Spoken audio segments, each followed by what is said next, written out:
recording. And again, my name is Shelley Roth, and I'm thrilled that you're here, especially my colleague and friend Lisa. I just read your email, Lisa. I'm hoping to address some of the things that I saw in there. But it's a whole new brave world, and what I've done is create a course called Gender Non-Binary. I keep changing the name of it, basically shedding light on the gender spectrum and what that actually means. My name is Shelley Roth. I have a master's in education. The easiest way to find me is at shelleyroth.com. I also am doing this course because gender neutral language matters. It matters in the sense that you want to be respectful of all people, in my opinion. As a matter of fact, my fifth book is coming this summer, and it's going to be on gender neutral language. And it does affect the bottom line. So businesses or medical providers, or you want to make sure you are not misgendering people. And hopefully by the end of this, you're going to understand that and what that means. My background is I started off in education, teacher, guidance counselor, principal, tired of being poor, came down to Houston, Texas many moons ago and started my own business. I've been doing social media training for the last almost 14 years. That's how I met Lisa.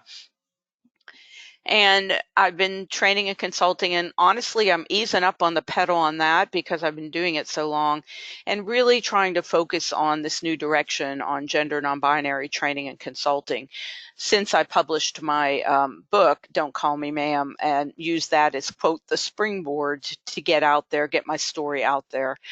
So as we go through, if you have any questions, feel free to ask away. Just know that something else that's new for me is all of this work in the gender non-binary world, book sales and training sessions. All of you that signed up today, all of your dollars will go to glbthomeless.org. That's the Association for Family and Community Integrity located here in Houston. They're a nonprofit, and they do great education out there and also assist in trying to minimize the number of homeless LGBT youth that we have. The easiest way to find me is Shelley with an EY, Roth.com. And on there, you can go to my websites, my social media properties, as well as join the gender diversity group I have on Facebook, which is a private group, as well as my newsletter. So let's get started. Now, my mission at Springboard, doing the work that I'm doing, is in alignment with the Center for Global Inclusion. If anybody's heard of that, it's out of the West Coast. And with permission and authorization, the mission I share with them is to create a better world and contribute to a greater good for society in a world that's fair, just, and respectful for everybody, similarities and differences. And then a second part, of course, is to help companies, organizations improve communication and in tandem performance by sustaining an environment that treats everybody fairly. Now, the third piece of my mission, of course, is to raise money and awareness for LGBTQ homeless youth and contributing to the nonprofit that I mentioned earlier, the Association for Family and Community Integrity. Now, today's agenda, we are going to dive into gender diversity and what is that. Also talk about what is the gender spectrum, what is gender non-binary, why does gender diversity inclusion even matter. I'll share my story with you, and we'll talk about some ideas for gender neutral language, policy suggestions for your organizations, becoming an ally, actions you can take right now. We'll do a Q&A through the presentation. If you have questions, ask away. As I mentioned, I'll come back in and look at this. And then there's a whole resource section that you'll be able to access when I share these slides with you. Now, gender's journey, I like to say it really started getting out there in 2007 when Newsweek's cover looked just like this, and the statement, "The Mystery of Gender." People were starting to question, what is gender anyway? Is it more than physical details?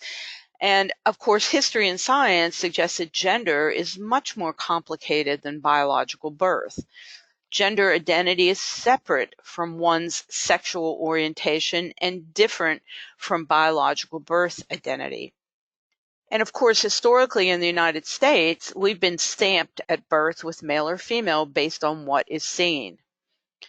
Now let's fast forward to 2017 when National Graphic dedicated an entire issue to the gender revolution. And Katie Couric took it a step further and created a special that can be had on demand. It's a deep dive into what is gender identity. And we've really come a long way. We're starting to see a lot more in the news, a lot more exposure, but needless to say, we have a lot further to go. Now, there's all different definitions you can find out there on gender. This just happens to be one. And it's basically saying that sex, our biological sex classified as male or female, that's biology. Gender is really social meanings, could be obligations, expectations, and it's also the state of being male or female, reference to social and cultural differences rather than biological. So gender is different than biological sex. Now, some basic terms, and I'm going to delve deeper into all of these as we go through, but sex, biological sex, is something that is assigned at birth based on the anatomy that the doctor sees. In most cases, biological sex is going to be male and female. I do have a slide in the resource section on intersex, which we're not going to delve too deeply into, but just generally speaking, male, female. Gender identity is something that's assumed and assigned at birth based on the baby's sex. I think of all these gender reveal parties, they should really be biological reveal parties, because one's gender identity, as we'll discuss coming up, really is something that doesn't come into a person's consciousness until maybe the child is 4 or 5, which we'll get into. Gender identity is really something that may not always match one's biological sex. And gender identity can be on a spectrum. You'll hear the terms gender expansive, gender non-binary, gender spectrum. Sexual orientation is one's sexual preference, typically confirmed in adolescence. All of these areas are different, which we'll discuss in detail today. And lastly, gender expression is how you present. We'll go into more detail, how you wear your hair, how you dress, and that all of that can be on a spectrum as well. All of these can really be on a spectrum, except your biological sex in most cases. Now, if your biological sex and your gender identity match, meaning you were born biologically a female, that's what you were born, or biologically a male, and your gender identity, if you were born female as woman or born male as man, the term that is used to describe you is cisgender. That means that you are on the binary, you're male or female, and your gender identity matches your biological birth sex. Now, gender expression can be on a spectrum. It doesn't have to match your birth sex or your gender identity. Let's say you were biologically born a female, your gender identity is woman, you are cisgender, but your gender expression, maybe you're going on a fishing trip or a hunting trip or hiking, and your mannerism, or maybe your clothing rather, is more related to male. Your gender expression can be fluid. By the way, you'll see lots of links in my presentation, and you can access that information when you get this. Now, the definition of gender spectrum, you'll hear it called many different things. You'll hear gender fluid, gender not binary, but the bottom line is it means not just the binary, not just two.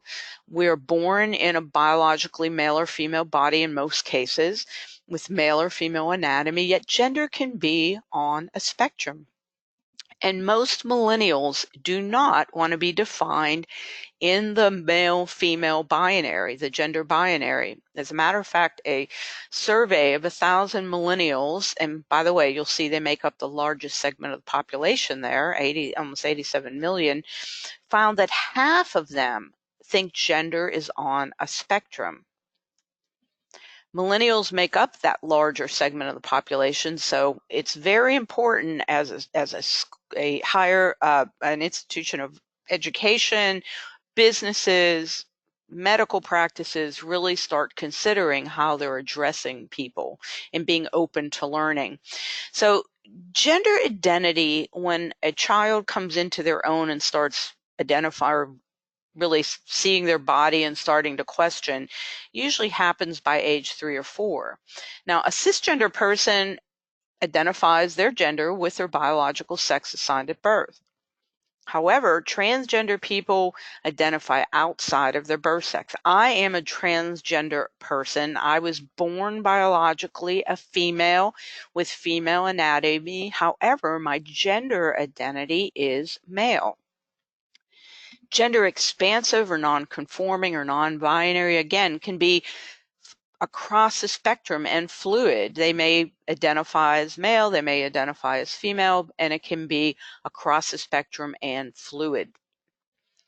There's a definition by the National Center for Transgender Equality that kind of says, what does it mean to be non-binary? And it means that non-binary, you'll hear the term gender queer, that just is gender fluid, are labels that refer to people who don't identify with really any gender or whose gender changes over time. The word non-binary literally means someone whose gender falls outside the male-female binary. So as a transgender person, I identify as a male gender. As a non-binary person, I fit under that category as well. So hope that didn't confuse you too much. It can be somewhat confusing, needless to say, and I'm so impressed that you're here today to learn more. Now, gender expression is pretty easy. It's how one presents themselves through behavior, mannerisms, speech patterns, dress, and hairstyles. And keep in mind that gender expression may be on a spectrum as well. This is a screenshot of Elle Fanning from the movie Three Generations, an older movie, but it's a really good movie with Susan Sarandon, where Elle Fanning plays a transgender male. And the reason I have this here is you would probably all agree that gender expression in that image is pretty much male.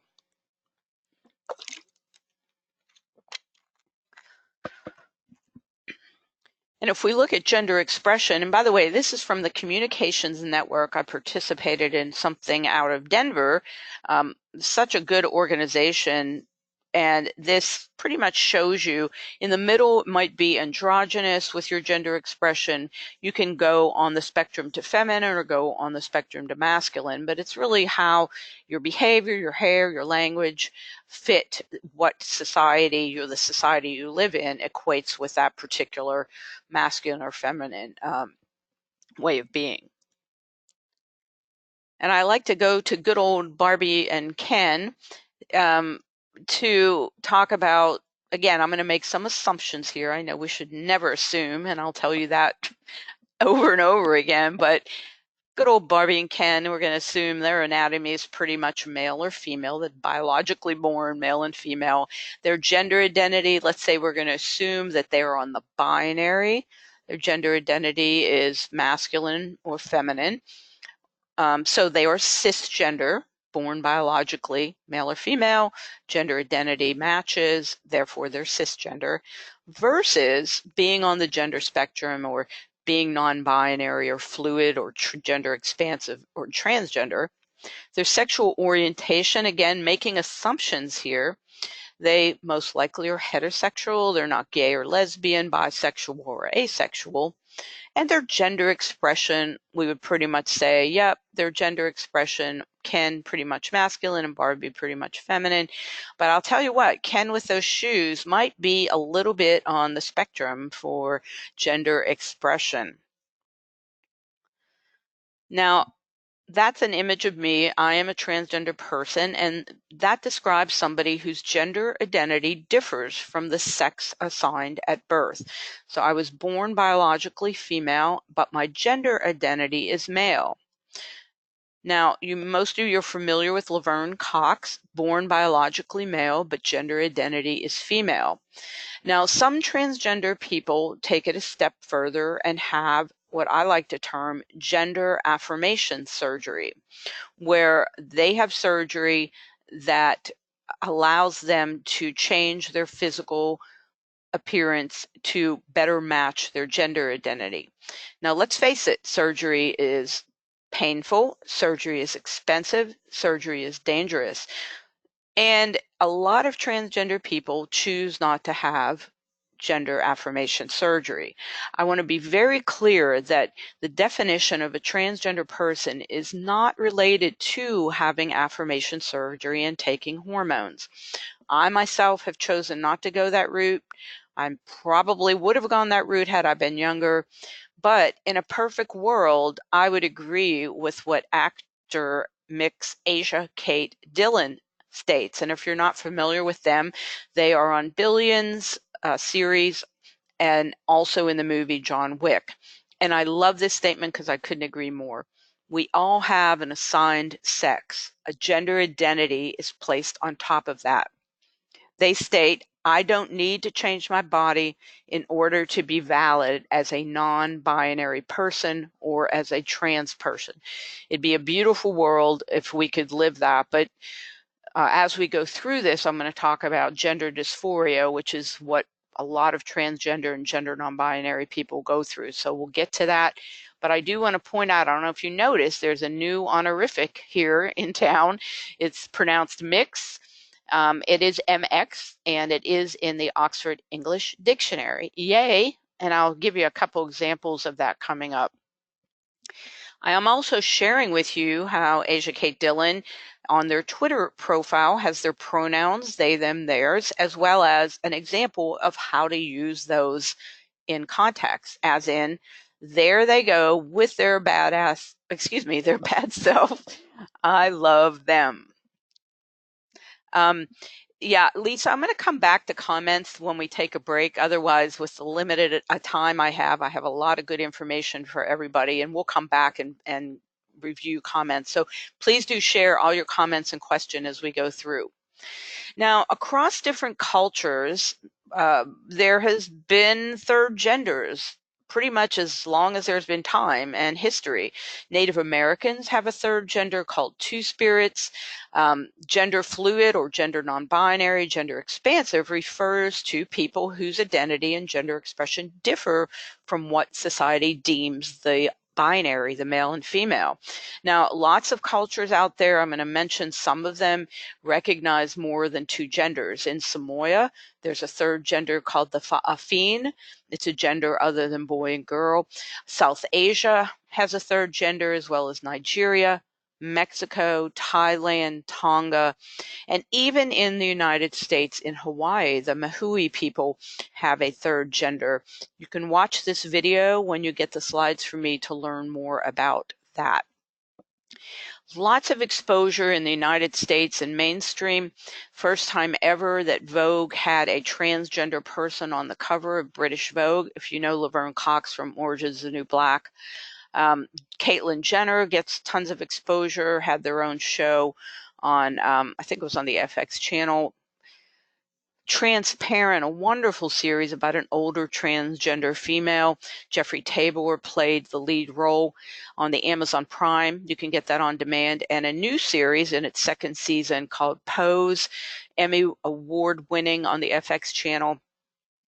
And of course, we mentioned Asia Kate Dillon, who's non-binary, and the Gender Revolution issue from National Geographic, as well as Katie Couric's special on the Nat Geo channel. So all that stuff can be found on demand. I invite you to go check it out. Now, the cool thing about all this is the scientists are starting to be intrigued by the possibility that something happens biologically in the womb that impacts gender identity. They haven't proven anything, but they're thinking that it's possible maybe something gets mixed up. The signals to the brain gets one set of instructions and the anatomy gets another. Now, we know as humans that one thing's clear: if there's a conflict in anatomy and brain, the brain's going to win. So this is a screenshot from the 2020 special, and you can see the baby in utero, signals to the brain, blue, if you will, masculine, signals to the anatomy, female. So maybe there is something going on. Nothing's been proven just yet. So with that, we're going to do a little exercise. I'd like everybody to take out a piece of paper or anything you can do, a quick drawing, just something simple. And if you don't want to draw something, you can just write down your address or write down your name. And I want you to go ahead and take a couple seconds to go ahead and do that. And while you do that, I'm going to go look in the comments.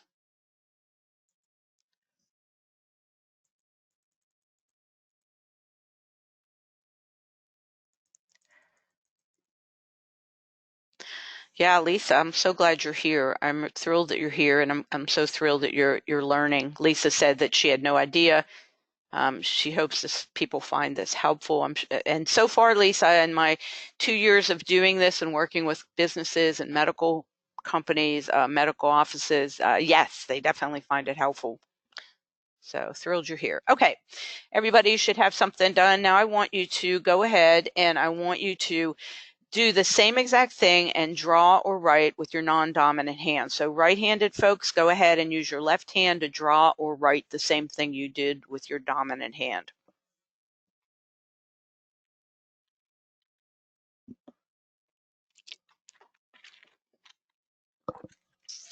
Okay, now I want you to think about, what did that feel like to draw with you or write with your non-dominant?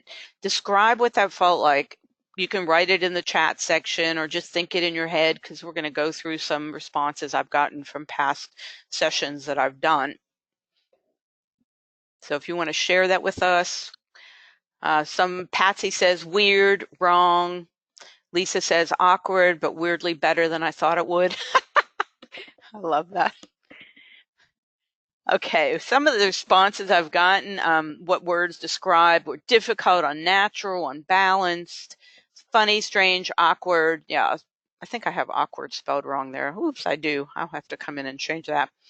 So yeah, I'm going to share with you one of my colleagues, Hannah Simpson, who's a transgender woman, states this, and I love it. She basically says, I compare being transgender to handedness. How do you know you're right-handed or left-handed? No one tells you. You're not born with a mark on your hand telling people which you are. You just know. When you put something in the wrong hand, you know it feels wrong. It doesn't feel right. She goes on to state, that's how gender is. When a trans person's walking around the world and the gender they're not, they know it feels wrong. They just know. When they live authentically, it's like picking up a pencil in the right hand. It feels good. It feels natural, organic, and right. I love this because I couldn't agree more. All of my life, I have felt like I was in the wrong body, no doubt about it. And it's just not felt right. And I'll get into more of my story as we go through. But what this has created for a lot of trans people and gender non-binary people is a term called gender dysphoria, which involves a conflict between a person's physical or assigned gender and the gender with which he, she, or they identify. You can read more about it in the link in this slide. So people like myself with gender dysphoria may be very uncomfortable with the gender they were assigned, sometimes described as being uncomfortable in their body or being uncomfortable with expected roles of their assigned gender. One more, I know this isn't the best image, but it's the peas and carrots. It says, this is what it's like to be transgender. Sometimes the wrong label just ends up on the wrong product. There's nothing wrong with the label itself. There's just nothing wrong with what's inside the can. They just don't match. A mistake happened.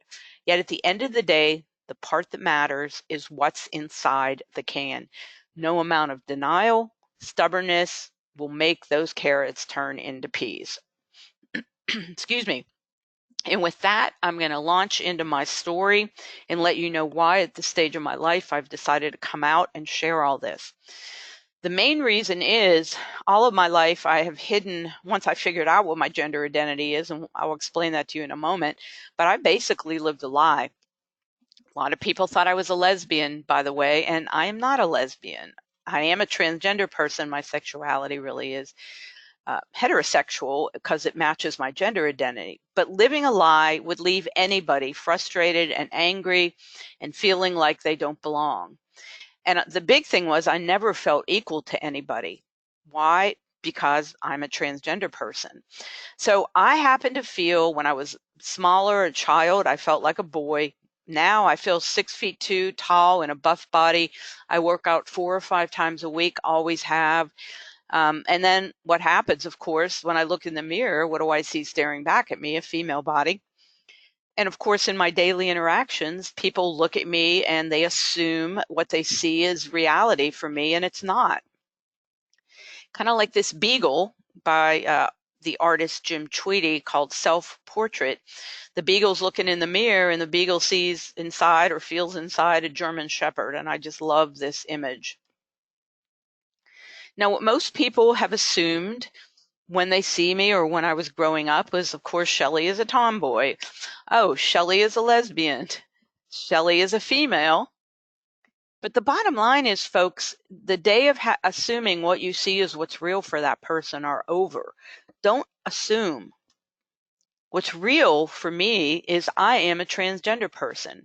And using Snapchat, I could easily put a filter on that gave me facial hair, which if I could flip a switch and make it that easy, I would do it. I would say goodbye to all of you and go do that right now. Sometimes what you see is not what is real for that person. Don't make assumptions. I was born in a biological body that did not match my gender identity. What I had going on in my head all of my life until I discovered what I was, something's wrong here. Something's wrong here. Imagine living your whole life with that going on in your head and not knowing what it was. Needless to say, I had no confidence. I was uncomfortable physically and mentally. I had gender dysphoria. And as I became aware of this conflict in my mind and body, I became more and more introverted, very unhappy. I was very angry. And as my parents called me, a miserable soul. I love my parents. They're wonderful. But you know what? They were right on. I was miserable, no doubt about it. Oh, by the way, that is an image of me with my brother Alan. And of course, my mother, assuming my gender was female, had me in bows and skirts and all those girly clothes.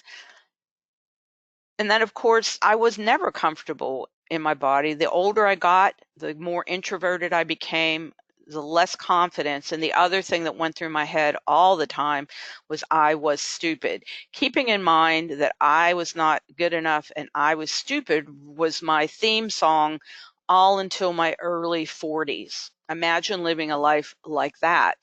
So as a young person, here I am with my two brothers, Alan and Normie. This was the closest I got to the crew cut that I truly wanted when I was young. I wanted to be my brothers. And of course, the skirts. Here I am with the bows in my hair and the blow up skirt with my friend Sally, my best friend Sally. So I was born in a physical body that I just didn't relate to or identify with. Yep, that is me. And I want you to notice as I go through these slides, my hair is always covering my breasts. I hated my body. And so I was given this beautiful female body with this long silky hair, and really all I wanted was crew cut and a male physique. At the time, I had no idea what a transgender person was. I mean, we hardly knew what a lesbian or a gay person was back then. It was never talked about. So what's a very unhappy, good-looking, quote, girl to do? Well, Miss Roth got betrothed. Yep, that's me. And notice the hair again, always covering the breast. I got engaged to a wonderful man, Phil, handsome guy.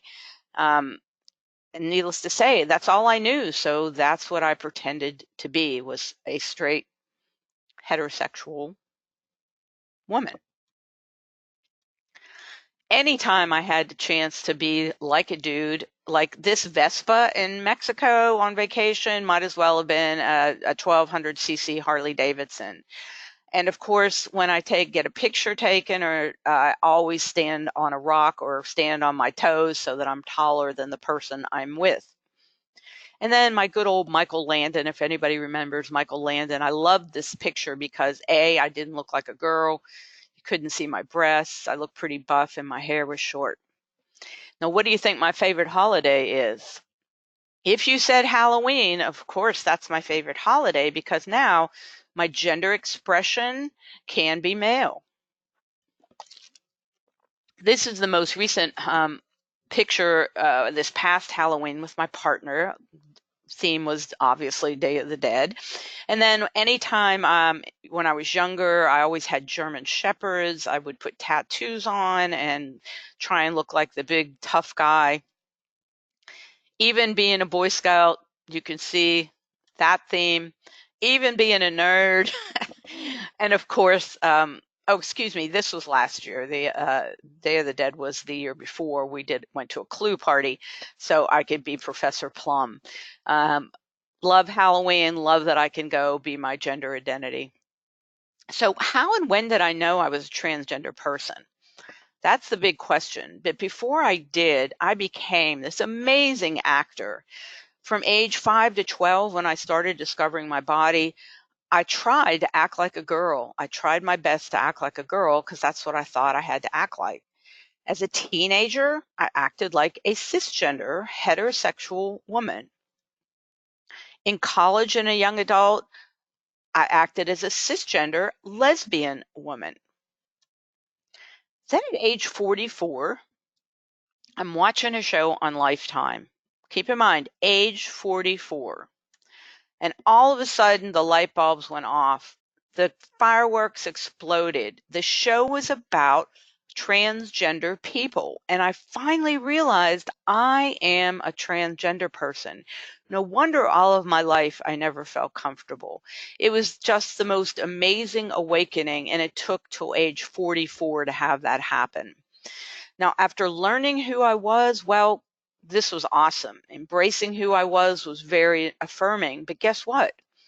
When I came out to my friends and family, was very minimizing, and I went back into the closet for another 20 years. Yep, 20 years later, I finally came out, wrote my 4th book called Don't Call Me Ma'am, and became the transgender person that I am today, owning who I am. Now, if you're wondering why I went back in the closet for 20 more years, because my friends and family thought it was silly that I would think like this, thought it was silly that they didn't understand what a transgender person was. So needless to say, it was another acting job coming up. But now, guess what? I've realized it's really not about me. We all have so many years on this earth, and what I'm good at is using my gifts as an educator to write curriculum and write books, and I'm a great business person. So I'm out here doing this work, creating awareness, raising money, and being an example for others. That's really what it's about, not about me. So with that, I've been doing speaking and training, bringing understanding, compassion to companies, organizations, teachers, and parents, with all the profits going to the GLBT homeless organization that I shared with you earlier. Helping create gender inclusive policies and cultures, improve employee relations, and of course affect the bottom lines of companies. The other main reason I'm doing this work is transgender people are at an extremely high risk to be bullied, sexually assaulted, or to attempt suicide. An alarming statistics from the Center for Disease Control last year revealed that over 35% of trans and gender nonconforming youth are bullied. 35% have attempted suicide. If you want to read more on that report, there is a link in the slides I will be sharing with you later today. Now, according to the National Center for Trans Equality, I'm going to go ahead and just put these up here. You can read them yourselves, but needless to say, transgender people in the workplace are definitely discriminated against, and it's not a good picture and not a good place. And education, of course, helps raise awareness and dollars for LGBTQ homeless youth. If you want to learn more, you can go to my website there at the link at Diversity Inclusion. What else is happening out there? On October 16th is International Pronouns Day. You can join in.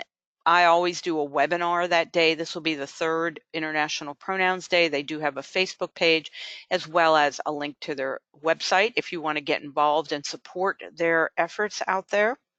That would be great.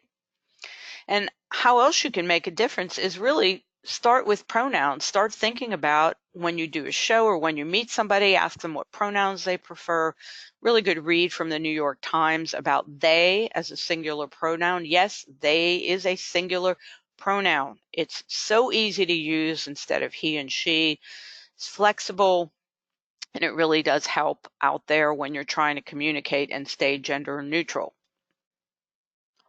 Now you'll see other pronouns. Of course, they, we said, is an English pronoun. They can be used as singular, they, them, and theirs. And you'll also see neo-pronouns like ze and zer. Those are newer pronouns, modern personal pronouns used by people whose gender lies outside of the male-female binary, used in place of they. Just an example to show you how you might use this. Shelley presented to a diversity group last week. They were open and honest about the difference we can make for a transgender, gender fluid person. Instead of saying she, they, their call to action was to be aware and ask what names and pronouns people prefer. Bring Shelley to tell their story to help their story to your organization. So it takes some getting used to. I'm not going to say it's going to be easy. Practice makes perfect. And here, as a matter of fact, is an exercise that I share with you. You can go to it at the link when you get the slides, but it lets you practice using different pronouns to see how you're doing.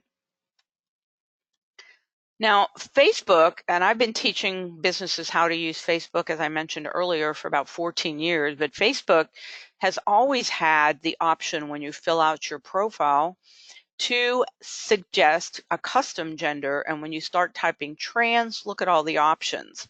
When you start typing gender, look at all the options. Facebook allows us to choose even our pronouns. What pronoun do you prefer? And they, of course, are giving us 3 options: him, her, or them. A happy birthday. I'll show you some examples. The American Association of Law Libraries at their event in Austin had ribbons that you could add to your name tag that state the pronouns. Vanderbilt has name tags with pronouns tagged. When I work a booth on gender diversity training, I have bracelets that people can take, they, them, their, or she, her, or he, him. So there's all kinds of ways you can be an ally. You can add your pronouns to your LinkedIn profile, and to your Outlook email signature or Gmail email signature, and just ask people, what pronouns and name do you prefer? It's that simple. Here is my LinkedIn profile, and as you can see, you don't have to be transgender or gender nonconforming to add your pronouns. You can just be an ally.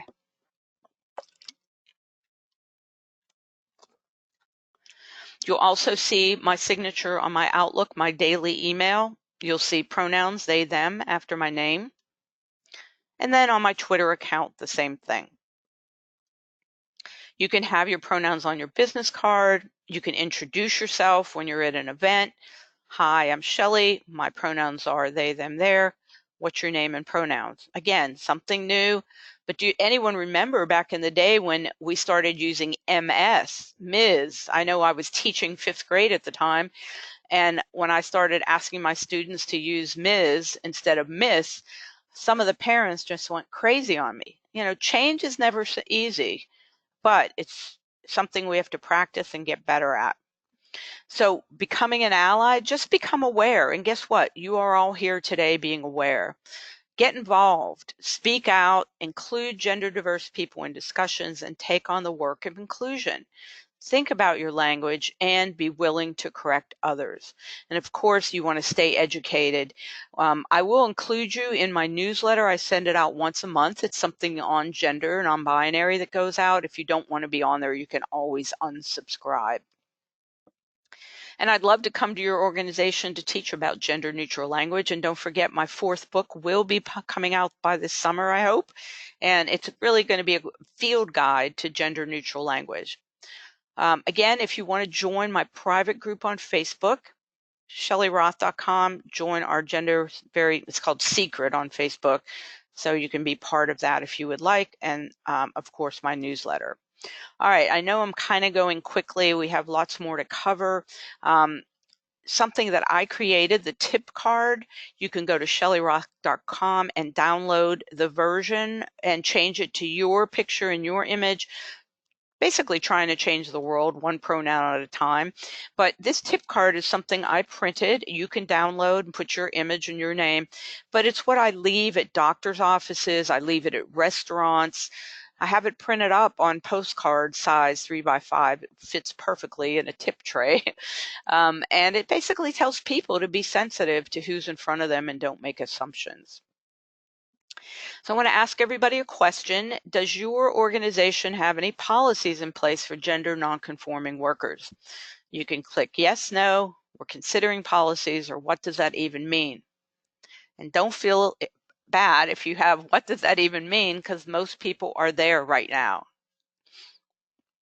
So while you answer that, I'm going to come up to your messages and see what you put in.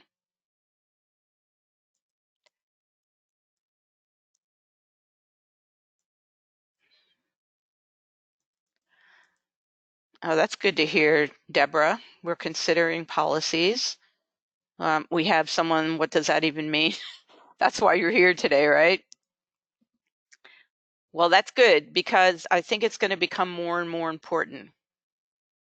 Okay, someone else is considering policies. That's awesome.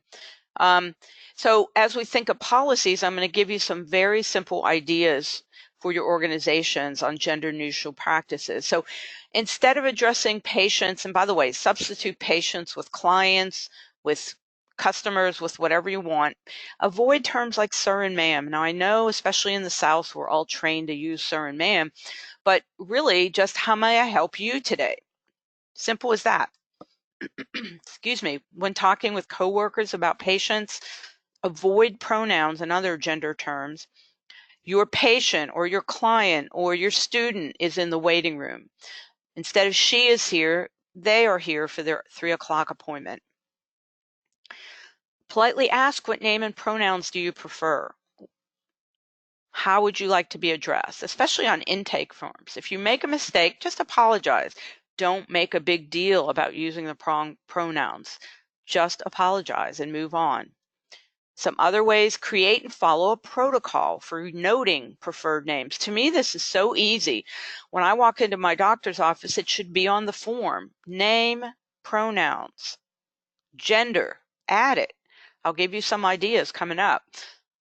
Even when you're addressing email or hard copy mail or leaving messages for somebody, be sensitive. Appoint somebody on your staff that might oversee this and have clear lines of referral for questions that might come up. And of course, you have to go through training. You have to understand what's happening out there in the world, especially as millennials and Gen X come up. So as Bob Dylan sang, the times they are changing. In Denver, there was a communications network had a day called Beyond Binary last September, and I was so lucky that I got to listen in on this because I learned and they helped me articulate this. But gender identity issue is more than just, it's not a trend, it's more than a trend. So don't treat it as a trend. Society is shifting because it's being shaped by millennials and Gen Z. And while the impact's out there and being felt in retail and education, it's really important to healthcare and housing. It's going to be important to all industries. Think of it this way. If you ever target communications or have outreach or products or services for men and women and young people, this is an issue that's going to impact your work and bottom line. There's a variety of factors driving this change. Of course, the Pew Institute Research Center found that Gen Zers are moving toward adulthood with very liberal attitudes and openness to emerging trends such as gay marriage and gender identity. According to the Pew report, 35% of Gen Zers say they know someone who prefers others refer to them with gender-neutral pronouns like they, them, and their. And of course, 60% of Gen Zers say forms or online profiles that ask about gender should include options other than male and female. Now, you know something's underfoot and something's happening when Facebook provides us more than 50 gender identities. And just last year, Mattel, the makers of Barbie, introduced a new line of gender-neutral dolls. You can click on this link when you get the slides. It's pretty amazing. They've given us options to have an inclusive world. Some other news in gender-neutral language, Merriam-Webster, believe it or not, the word of the year in 2019 was they. That's the word that was looked up the most, they as a singular non-binary pronoun. You can read the article there. The city of Berkeley, of course, city of Berkeley is always kind of forward-thinking, leading the way with progressive laws, and in October of last year, they added another. Basically, the city council moved forward with removing all gendered words from the city code. So that means pronouns like he and she and him and her will instead be they and them. Doesn't stop there. Any references to manholes are now maintenance holes, or firemen or firefighters, or brother instead of brother or sister, sibling. So one of the reasons I'm publishing a book on gender neutral language is it can be difficult sometimes to think about what do we use instead of. If anybody is familiar with Houston, Texas, which is where I'm speaking from, Fort Bend County is one of the most diverse counties in the country, and they had a unanimous vote to include sexual orientation, gender identity, and gender expression in their protections. Air Canada dropped ladies and gentlemen from their greetings on planes for a gender-neutral welcome. New York last year added a non-binary option on birth certificates. You could read the article. In Philly, teachers started embracing the non-binary honorific MX. I got a letter from my insurance company this past September. Look at that, honorific MX, just gender neutral. There you go. Thank you so much, Amika. United Healthcare here in Houston, it's a start. That's one of their forms. You can see sex, male, female, transgender. I think that could be better stated. Male, female, or non-binary covers kind of all the other ground. United Airlines, oh my gosh, I went to check in for a flight last year, and sure enough, they're the first airline to have options other than male and female. And I just read today that American, Delta, Southwest will follow. And YouTube, I was filling out something on YouTube and it gave me an option for other. Some states are offering non-binary options on driver's license and identity cards. New York Times on driver's license. Hawaii this year in July will offer a non-binary option. They'll have an X that can be chosen. And then Oregon, really one of the most leading states, 2017 of April, had an option for non-binary, third gender. District of Columbia, choice of X. California, third gender. And then Coca-Cola Super Bowl ad in 2018 was one of the first I've seen where Coke actually used gender neutral pronouns, Z and he and they. So if you want to watch that video, there's a link to it. And the Twitterverse went crazy when this was broadcast a couple years ago. Miss Manners got on the act in January of 2018, and the last time I checked, there were over 500 comments and questions on the gender neutral pronoun question that came in, so you can look at that as well. Now, if you want to keep up to date, you can go to shellyroth.com and click on the gender diversity private group and join us, and also sign up for my newsletter. What I'm doing at Springboard is creating coursework, custom content for organizations, also Gender 101 or Why Gender Neutral Language Matters. I have coursework on that. And Don't Call Me Ma'am, based on my book, Living in a World Without Labels. I do help some organizations with gender diversity inclusion consulting, talking about policy, creation, and revision. And don't forget, thank you so much for registering. All the dollars that you brought in will go to the GLBT Homeless Organization Association for Family and Community Integrity. My new book is coming. I'm going to try and get it up there for pre-order here one of these days. But I want you to remember, hashtag love is love. Also, treat others as you want to be treated. How simple is that? We're all souls on this earth doing the best that we can be. Love thy neighbor, and most importantly, if you meet a non-binary person or a transgender person, don't ask questions you would not want asked of yourself. Ask yourself if you would want that question asked of yourself. And then don't assume what you see is what's real for that person. We know what assumption does. Now, you can learn more at ShelleyRoth.com about what's coming up. Our next gender non-binary is, I think, the end of February or March. We're going to take questions now. I know I've gone pretty quickly, so I want you to feel free to go ahead and ask away. I'm going to go ahead and open this up for questions, comments. I will be sharing this recording with you after the fact, as well as a link to access the slides, because there's lots of resources here. Let me kind of show you. There's a whole resources and videos section that you can access when you get this from me. All right, let me open up the chat section and see what we have going on. Any questions or comments? We have about 8 minutes here. Would love your input. What'd you think of the presentation? Did you learn anything new? I know we have some educational institutions. We have some private companies here. Would love to hear more about implementing, if your plans on implementing and training your staff on what does gender mean across the spectrum. Glad to hear it was helpful. I appreciate it, Patsy.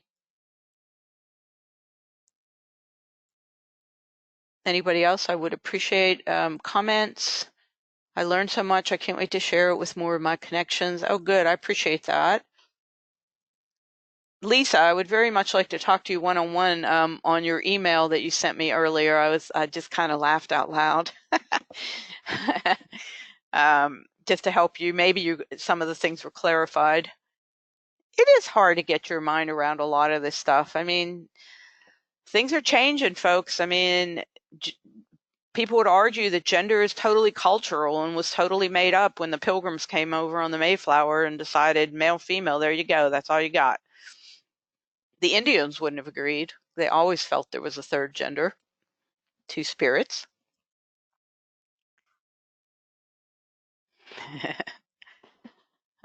Yeah, so Lisa, if you want to give me a call afterwards, I'd love to chat with you. I'll email you actually, I'll just type it here. I'll give you my cell phone. So when I do get this done, wait a few minutes so I can process the recording. And by the way, everybody, if you have somebody, a family member, I get calls every now and then from grandparents.